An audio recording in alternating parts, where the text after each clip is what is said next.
Okay तो आज हम क्लास 8th का 7th चैप्टर स्टार्ट कर रहे हैं और 7th चैप्टर का नाम है द सेल। यानी कि हम एक अब नई चीज के बारे में पढ़ने जा रहे हैं, जिस चीज के बारे में हमने अभी तक चर्चा नहीं की। अभी हमने इससे पहले पढ़ा था कंबशन एंड फ्यूल्स, उसके बारे में हमने पढ़ा। इससे पहले हमने मेटल नॉन मेटल्स के बारे में जाना, उनकी केमिकल और फिजिकल प्रॉपर्टीज के बारे में जाना, लेकिन हमने कहीं कहीं भी सेल की चर्चा नहीं की। हमें बैटरी की बात नहीं कर रहा। सेल मतलब इलेक्ट्रिक सेल नहीं, बायोलॉजिकल सेल, ठीक है ना।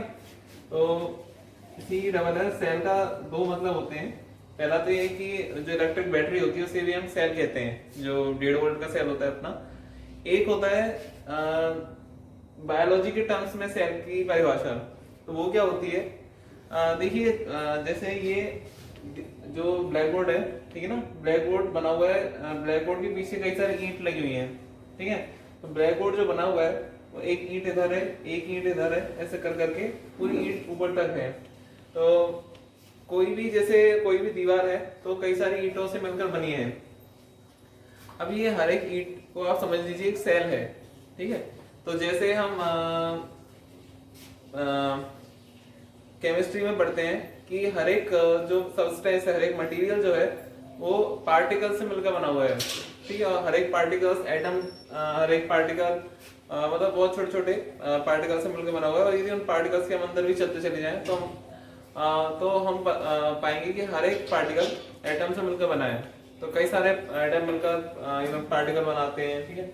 मैं पार्टिकल बड़े साइज की पार्टिकल की बात कर रहा हूँ।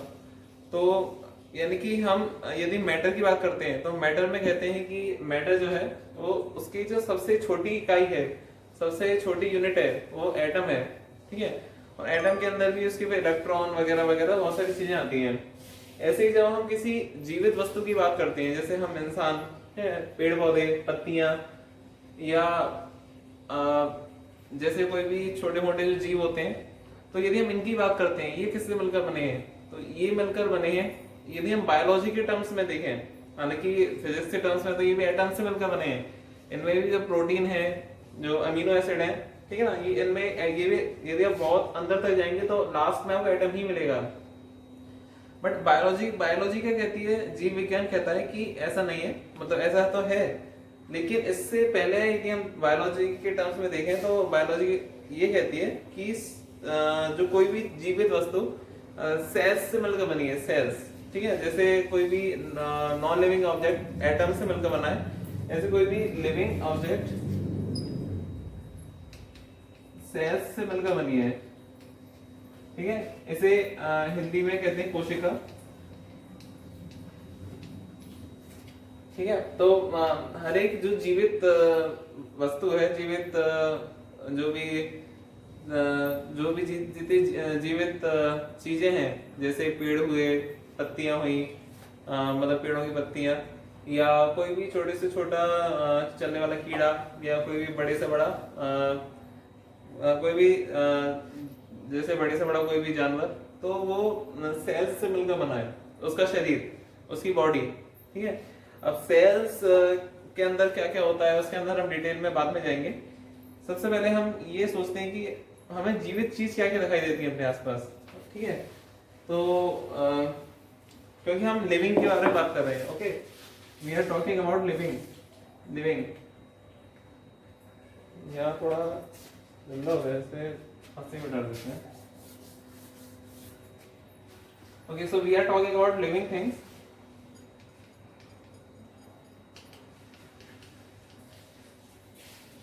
अब लिविंग थिंग्स में क्या क्या आते हैं, वही चीज आती है ऑफ कोर्स, या तो प्लांट्स या एनिमल्स।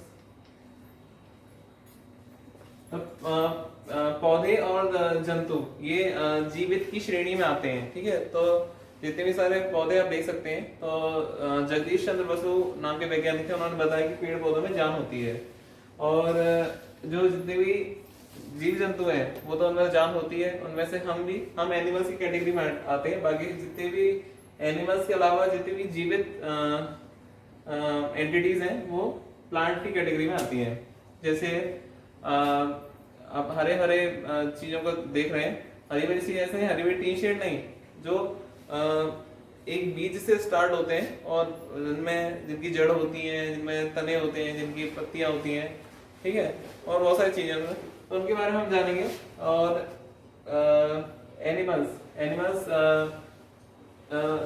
मैं बायोलॉजी के टर्म्स में कह रहा हूँ, जो जीवित हैं और जो प्लांट्स नहीं है वो एनिमल्स हैं, ठीक है। तो आइए हम लेकिन ये इनमें बहुत अंतर होता है, मतलब प्लांट्स और एनिमल्स में बहुत कुछ काफी सारे बेसिस होते हैं बायोलॉजी के टर्म्स में, जिनमें हम इसमें डिफरेंस कर सकते हैं। अच्छा, क्योंकि बायोलॉजी कहती है कि ये दोनों ही सेल्स से मिलकर बने हैं, ठीक है ना, यानी कि आप इसके अंदर चलते चले जाएंगे, किसी जैसे मेरे हाथ है तो मैं अपने हाथ के अंदर खोजता चला जाऊं तो सबसे छोटी इकाई जो आएगी वो सेल मिलेगी मुझे, सेल। अब ये जो सेल है मेरे हाथ का, ये पौधे में पाए जाने वाले सेल से अलग होगा, डिफरेंट होगा, ठीक है। तो क्योंकि ये दोनों ही सेल्स से मिलकर बने हैं, both of them are made of cells, but they have something different when it comes to the structure of the cell।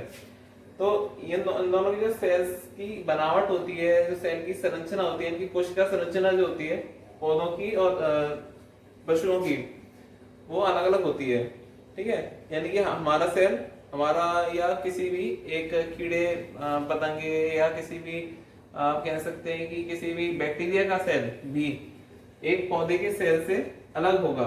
अब ये किस रूप में अलग होगा, तो आपकी किताब में दे रखा है कि किस किस तरह से अलग होता है। तो सबसे पहले हम चैप्टर की शुरुआत पीछे से करते हैं। हम ये देख रहे हैं, हम ये देखेंगे कि हम सबसे पहले आपको प्लांट सेल और एनिमल सेल के तरह तरह के प्लांट सेल और एनिमल सेल दिखाएंगे, और फिर आपको उनमें अंतर खोजना है।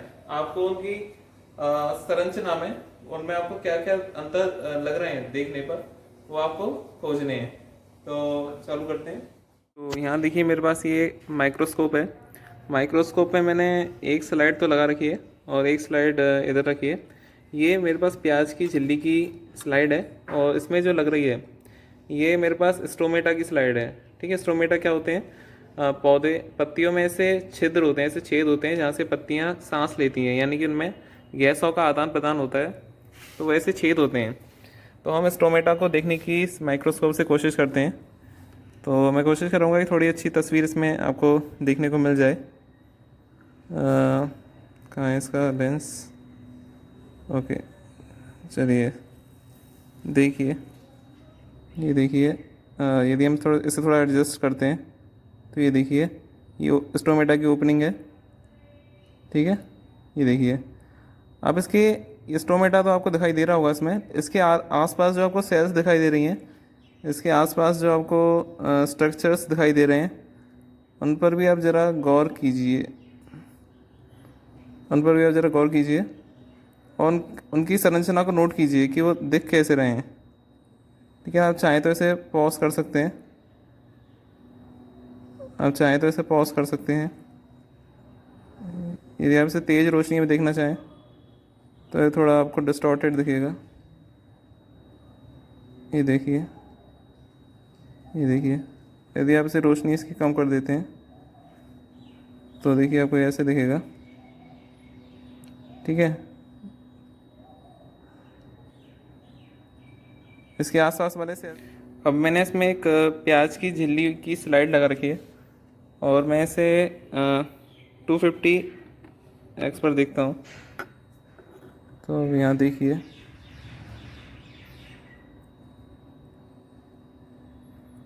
ये देखिए आपको क्या दिखाई दे रहा है,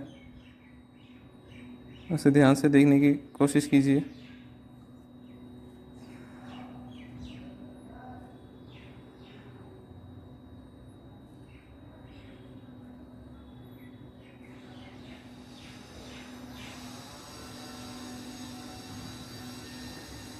ये देखिए ध्यान से ना, ये देखिए बीच बीच में आपको इसमें इधर बीच में इधर आपको ये चकते दिखाई दे रहे हैं, ठीक है। ये क्या है? ये सेल के न्यूक्लियस हैं, ठीक है।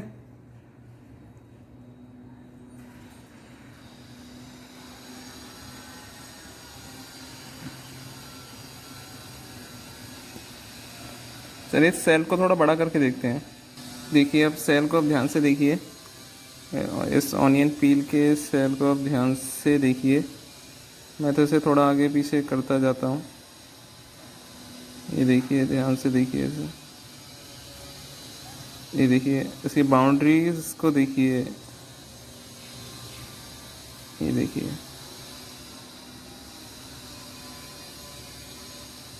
ये देखिए,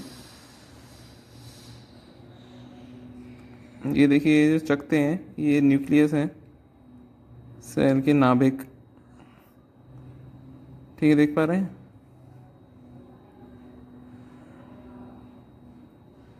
ठीक है, देख रहे हैं?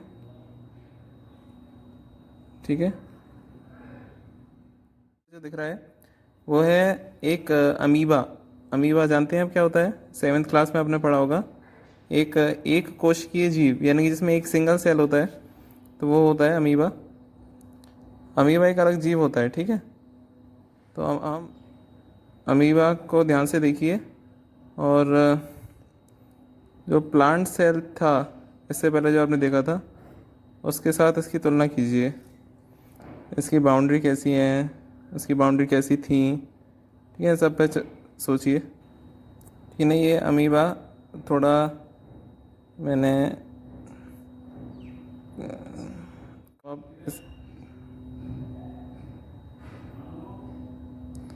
इसे ध्यान से देखिए।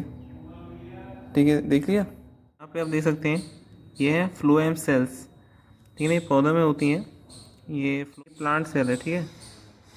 ऐसा उसका ध्यान रखिए, प्लांट सेल है। ये सोचिए कि इनमें आपको जो जो स्ट्रक्चर्स दिखाई दे रहे हैं वो क्या हैं।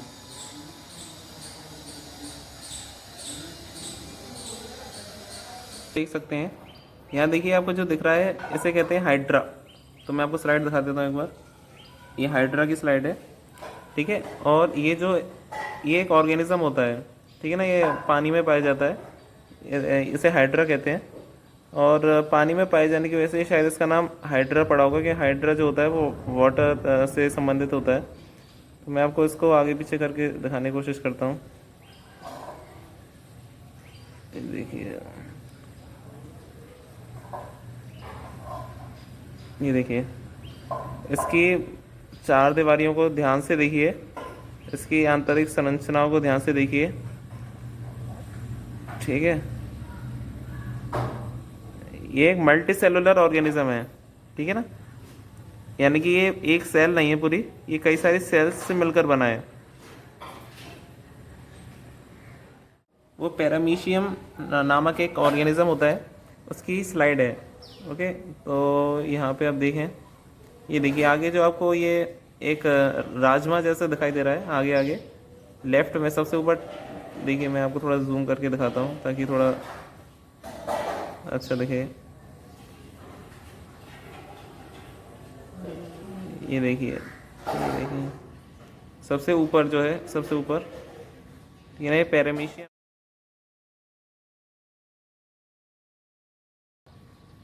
ये एक कोशिकीय जीव होता है। यहाँ पे आपको बहुत सारे पैरामीशियम दिखाई दे रहे होंगे। ये देखिए इधर है, देखिए इसके इनके स्ट्रक्चर्स को ध्यान से देखिए, इनके अब स्ट्रक्चर को ध्यान से देखिए। ये एक सेल है पूरी, ठीक है ना। ये जो यहाँ पे बिखरे हुए हैं नीचे, ये एक सेल है पूरी, ठीक है ना। मतलब कि यहाँ पे एक एक सेल है, ये कुल मिला ये छोटी छोटी एक एक सेल है। ये आपको इसमें एक गुलाबी रंग का बाल दिखाई दे रहा होगा, ठीक है। ये बाल जो है इसे हम कहते हैं सिलिया, ठीक है। तो ये अब पैरामीशियम को ध्यान से देखिए इसमें, और इसे कंपेयर कीजिए प्लांट सेल से। देखिए, मैं आपको एक और स्लाइड दिखाता हूँ। ये ईस्ट की स्लाइड है, और इसे मैंने फोकस कर रखा है। जब ईस्ट में बडिंग होती है, यानी कि जब वो प्रजनन कर रही होती हैं, यानी कि उनमें मुकुलन होता है जब, तब वो किस तरह की दिखती हैं मैं आपको दिखाता हूँ। यहाँ आप देखने की कोशिश कीजिए।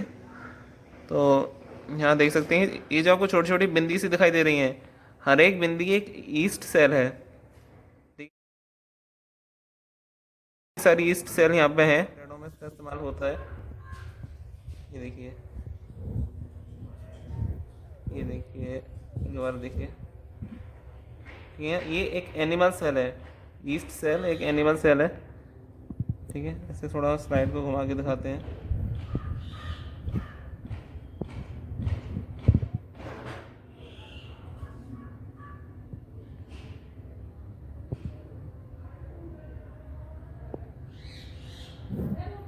चलिए, कोई दिक्कत नहीं है। तो ये ईस्ट सेल थी, तो ये ईस्ट सेल की स्लाइड थी। तो अब ये तक आपने काफ़ी सारी स्लाइड्स को इस माइक्रोस्कोप की हेल्प से देखा। आइए आगे बढ़ते हैं अपनी चर्चा को। हमारी दुनिया जीवित और अजीवित चीज़ों से मिलकर बनी है, यानी कि लिविंग और नॉन लिविंग। तो यहाँ पे देखिए मेरे सामने एक पौधा है, ठीक है। तो जीवित चीज़ों में क्या क्या आता है? पौधा, और जो पशु होते हैं वो आते हैं, ठीक है। तो क्योंकि बायोलॉजी के टर्म्स में जो हर एक जीवित वस्तु है वो सेल्स से मिलकर बनी है, यानी कोशिकाओं से मिलकर बनी है। तो जो इनकी कोशिकाएं हैं, ये जो खरगोश आपको दिख रहे हैं, इनकी कोशिकाएं जो हैं और इस पौधे की जो कोशिकाएं हैं वो अलग अलग हैं। तो किस तरह से अलग अलग हैं मैंने आपको दिखाने की कोशिश की। अब हम इसे टेक्निकल टर्म्स में समझते हैं कि ये जो पौधा है, ये इसका यदि हम इसे कोशिकीय स्तर पर जाएं, इसके सेलुलर स्ट्रक्चर पे, सेलुलर स्टेज पर जाएं, और ये जो खरगोश हैं या और कोई भी जो पशु हैं, एनिमल्स हैं, उनके सेलुलर स्टेज पर जाएं तो हमें क्या डिफरेंस देखने को मिलता है। तो आइए देखते हैं।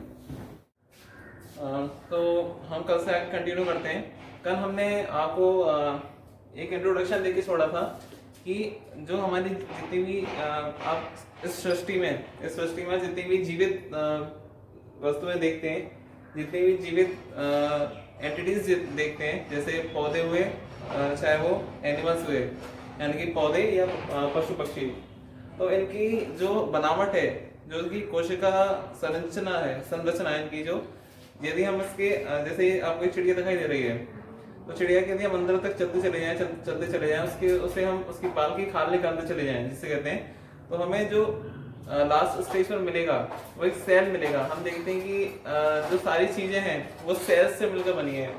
तो आपको बताया गया था कि सारी चीजें सेल्स से मिलकर बनी है, और सेल्स को हिंदी में हम कोशिका कहते हैं, ये आपको बताया गया था कल।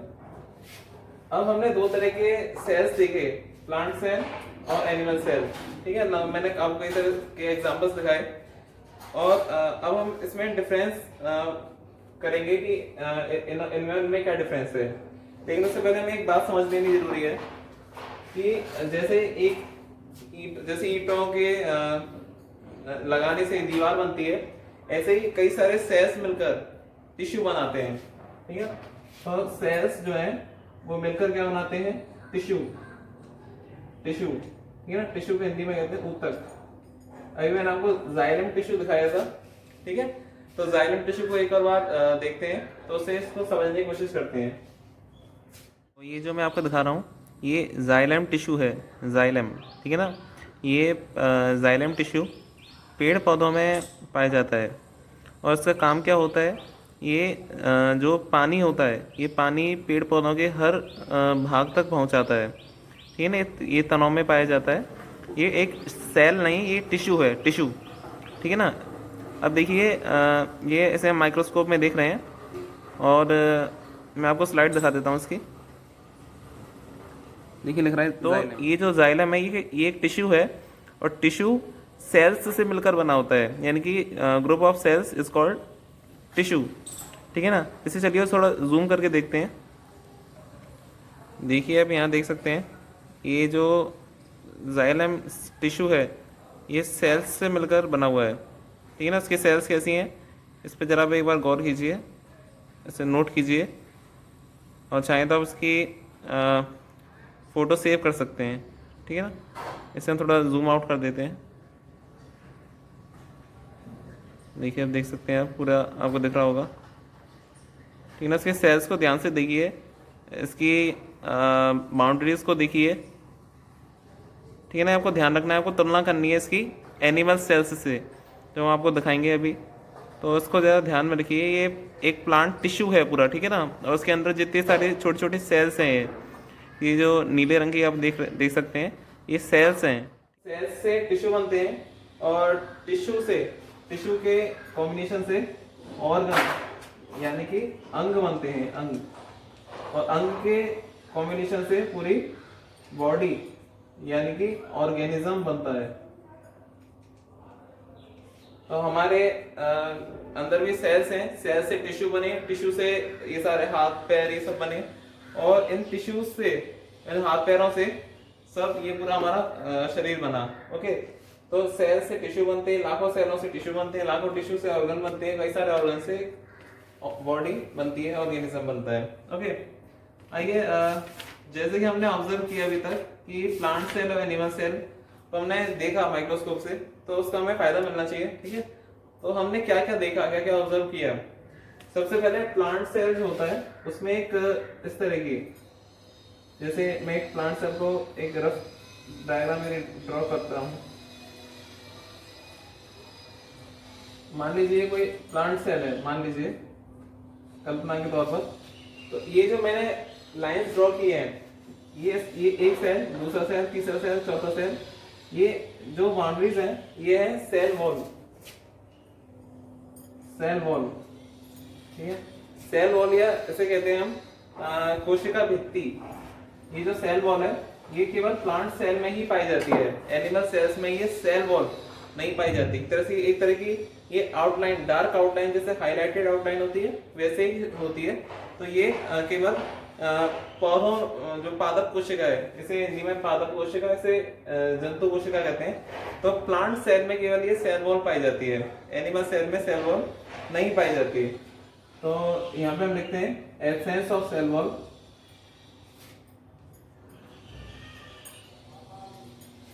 ठीक है ना, सेल वॉल प्रेजेंट।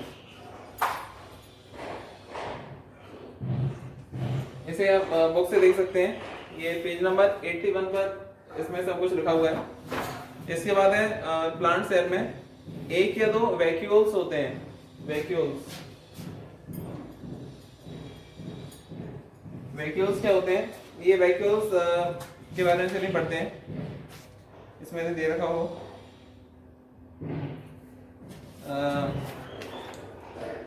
ठीक है, इसमें नहीं दे रखा।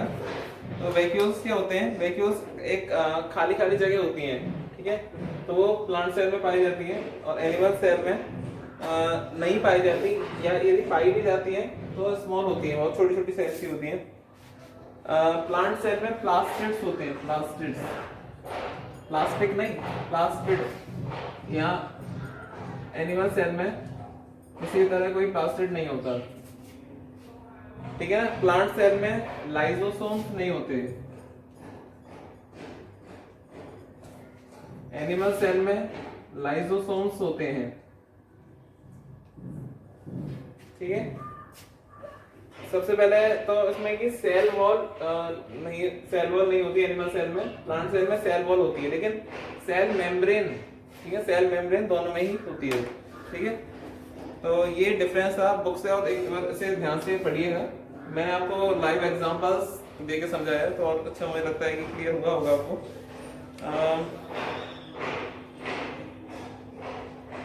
आइए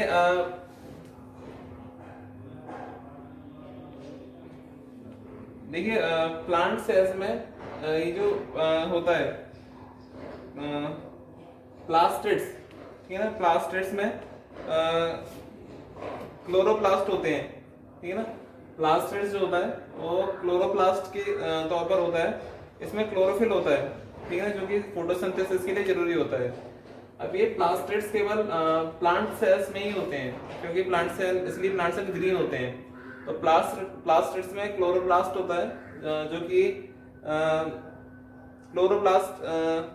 क्लोरोफिल कंटेन करता है। ठीक है, प्लांट सेल में क्लोरोप्लास्ट होता है जो क्लोरोफिल कंटेन करता है, जिसकी वजह से ये जो प्लांट सेल होते हैं वो यूजली हरे रंग के होते हैं, यानी कि जो पौधे होते हैं हरे रंग के होते हैं। हरा रंग कौन देता है इन्हें? क्लोरोप्लास्ट। तो आइए देखते हैं इसे, देखने की कोशिश करते हैं कि एक प्लांट सेल में हम स्ट्रोमेटा देखने की कोशिश करते हैं। स्ट्रोमेटा में ये हरापन कहाँ से देख सकते हैं?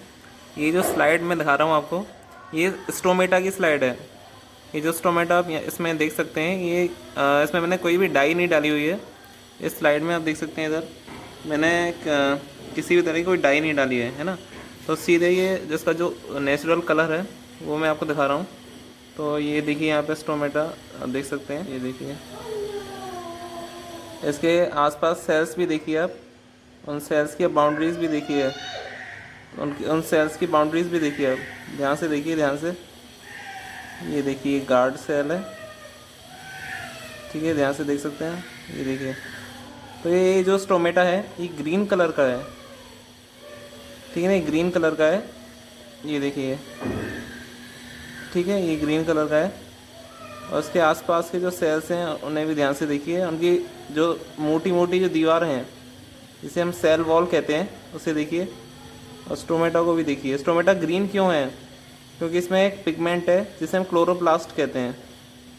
तो उसे आप इसमें देख सकते हैं कि नहीं, मैं कंफर्म नहीं हूँ, देखना चाहें तो आप कोशिश कीजिए देखने की, ठीक है। तो ये कुछ इसमें अंतर थे कि अच्छा, इसमें इसके बारे में डिटेल में पढ़ेंगे कि सेल वॉल क्या होती है, प्लास्टिड क्या होते हैं, लाइसोसोम्स क्या होते हैं, और ये बाकी सारी चीज़ें क्या होती हैं। तो इसे हम डिटेल में थ्योरेटिकल उसके पार्ट में कवर करने की कोशिश करेंगे। तो मुझे उम्मीद है कि आज अभी तक जितना मैंने पढ़ाया उतना आपको थोड़ा समझ में आया होगा। उससे आप बुक से एक बार जाके उस पर मनन करिए, चिंतन करिए कि ऐसा ऐसा क्या होता है, ठीक है। तो उससे आपको थोड़ा और क्लियर होगा। तो हम सेल के बारे में बात कर रहे थे। हमने कई तरह के सेल्स देखे, इसमें प्लांट सेल भी देखे हमने और एनिमल सेल्स भी देखे। अब हम एक और चीज़ देखते हैं, ये है एक 3D एनिमेशन, एक सेल किस तरह से दिखता है, ठीक है। तो हम स्टार्ट करते हैं। मैं आपको जल्दी जल्दी इसके पार्ट्स समझाता जाऊंगा। बाकी आपका काम ये है कि आपको एक बार बुक से पढ़ के इसे समझना है, ठीक है। मैं समझाना स्टार्ट करता हूँ। तो ये देखिए, यहाँ पे आप देख सकते हैं सेल का एक ये देखिए, ये जो बाहरी इसकी झिल्ली है इसे सेल मेम्ब्रेन कहा जाता है। इसके अंदर जो जेली जैसा फ्लूइड भरा हुआ है इसे साइटोप्लाज्म कहा जाता है। ये बीच में जो इसका सेंटर है ये न्यूक्लियस है, न्यूक्लियस इसे हिंदी में नाभिक कहते हैं, ठीक है। यहाँ पे दो तरह के सेल्स होते हैं, एक यूकैरियोटिक सेल जिसमें सारे ऑर्गेनेल्स पाए जाते हैं, जिसमें न्यूक्लियस वगैरह, न्यूक्लियस वेल डिफाइंड होता है। और दूसरे तरह के सेल्स होते हैं प्रोकैरियोटिक सेल्स, जिसमें न्यूक्लियस वेल डिफाइंड नहीं होता और ना ही बाकी ऑर्गेन।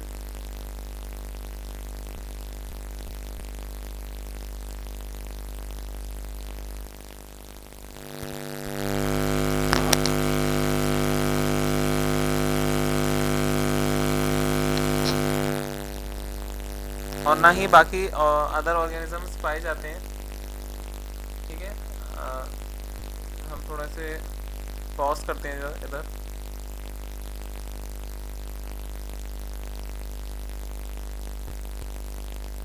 तो ऑर्गेनेल्स होते क्या है वास्तव में, ठीक है। और जैसे हमारे ऑर्गन्स होते हैं वैसे सेल के भी ऑर्गन्स होते हैं। तो यहाँ पे आप देख सकते हैं ये हम न्यूक्लियस के अंदर गए, न्यूक्लियस के अंदर हमें डीएनए मिला, डीऑक्सीराइबोन्यूक्लिक एसिड। ये जेनेटिक मटेरियल होता है और ये क्रोमेटिन फाइबर से बना होता है, ठीक है। ये क्रोमेटिन है, ये न्यूक्लियस के हम अंदर हैं, न्यूक्लियस के अंदर हैं, जो सेल का नाभिक है उसके अंदर हम अंदर हैं। ये जो डीएनए है जब सेल डिवाइड हो रहा होता है, यानी कि दो हिस्सों में टूट रहा होता है, तब ये क्रोमोसोम्स बन जाता है, क्रोमोसोम्स में कंडेंस हो जाते हैं, यानी कि मिलके क्रोमोसोम्स बना लेते हैं। न्यूक्लियस के भी सेंटर में एक और स्ट्रक्चर होता है, इसे न्यूक्लियोलस कहा जाता है। देखिए इधर ये है न्यूक्लियोलस, इससे स्ट्रक्चर्स निकलते हैं जिन्हें राइबोसोम्स कहते हैं। ये राइबोसोम्स न्यूक्लियस से बाहर निकलते हैं और ये जो आप स्ट्रक्चर्स देख रहे हैं यहाँ पे पट्टी जैसे फोल्डेड, इन्हें हम कहते हैं एंडोप्लाज्मिक रेटिकुलम। तो ये एंडोप्लाज्मिक रेटिकुलम पे चिपक जाते हैं, कुछ एंडोप्लाज्मिक रेटिकुलम पे नहीं चिपकते। जिन पे चिपक जाते हैं उन्हें कहा जाता है रफ एंडोप्लाज्मिक रेटिकुलम, और जिन पे नहीं चिपकते उन्हें कहा जाता है स्मूथ एंडोप्लाज्मिक रेटिकुलम। तो ये दो तरह के एंडोप्लाज्मिक रेटिकुलम होते हैं सेल्स के अंदर, रफ और स्मूथ। इसके बाद इसका काम क्या होता है, ये जो प्रोटीन सिंथेसिस होती है, प्रोटीन सिंथेसिस ये एंडोप्लाज्मिक रेटिकुलम के अंदर होती है। और ये जो प्रोटीन्स हैं ये वेसिकल्स के फॉर्म में एंडोप्लाज्मिक रेटिकुलम से निकलते हैं, और एक और स्ट्रक्चर होता है सेल के अंदर जिसे गोल्जी बॉडी कहते हैं। तो गोल्जी बॉडी के अंदर ये स्टोर हो जाते हैं, और जिस फॉर्म में ये सेल इसे यूज़ कर सकता है उस फॉर्म में ये स्टोर हो जाते हैं गोल्जी बॉडी के अंदर। इस तरह से आप यहाँ देख सकते हैं ये लिपिड और ये कार्बोहाइड्रेट, बाकी जितने अब दो तरह के सेल आपने पढ़े हैं, प्लांट सेल और एनिमल सेल। तो प्लांट सेल में खाली जगह वैक्यूल, जिसे वैक्यूल्स कहा जाता है, जो कि एनिमल सेल में नहीं होती, प्लांट सेल में होती है। तो वैक्यूल में कई सारे मिनरल्स और अदर चीज़ें हैं जैसे वाटर वगैरह, ये सब इसमें प्लांट सेल में स्टोर होते हैं यहाँ वैक्यूल्स में। तो ये आप डिफरेंस नोट कीजिएगा, ये सेंट्रल वैक्यूल है।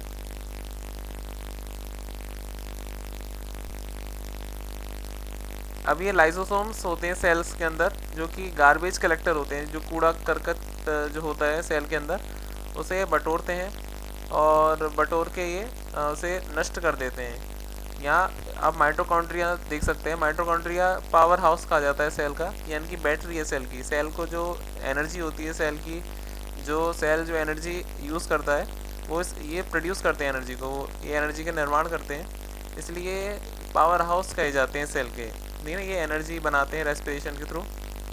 तो ये होता है, ये इसके अंदर साइटोस्केलेटन्स भी पाए जाते हैं सेल के अंदर, जिसके अंदर छोटे छोटे फिलामेंट्स होते हैं और माइक्रोट्यूब्यूल्स होती हैं।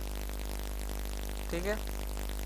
अब ये जो प्लांट सेल्स होते हैं ये हरे भरे, इसमें जो पौधों का हरा रंग होता है ये एक और स्पेशल रीज़न की वजह से होता है। प्लांट सेल्स में क्लोरोप्लास्ट पाया जाता है। क्लोरोप्लास्ट की उपस्थिति के कारण ये जो हरा रंग होता है, आप देख सकते हैं पेड़ पौधों का हरा रंग इसी के कारण होता है। मतलब जिन जिन पौधों का हरा रंग होता है वो इसी के कारण होता है। तो हर एक प्लांट सेल में क्लोरोप्लास्ट पाया जाए ये ज़रूरी नहीं है। जैसे ऑनियन पील में क्लोरोप्लास्ट आपको नहीं मिलेगा। ठीक है, तो ये इतना था। मैं उम्मीद करता हूँ कि आपको ये समझ में आया होगा। आप किताब से एक बार और पढ़ेंगे तो आपको और क्लियर हो जाएगा।